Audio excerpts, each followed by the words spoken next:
సరస్.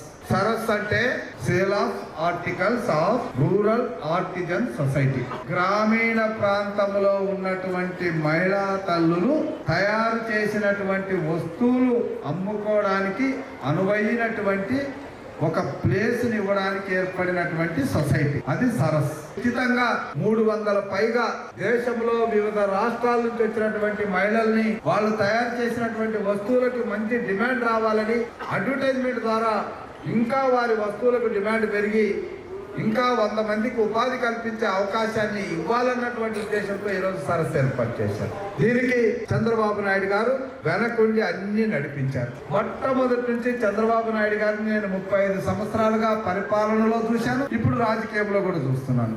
ఆయన మహిళా పక్షపాతి. ప్రతి ఇంటిలో ఒక మహిళా ఎంటర్‌ప్రెన్యూర్ కావాలి. తనకున్నటువంటి శక్తిని ఉపయోగించి తాను కాళ్ళ మీద తాను నిలబడమే కాకుండా తన చుట్టూన్నటువంటి నలుగురికి ఉపాధి కల్పించేటటువంటి స్థాయికి తీసుకురావడం.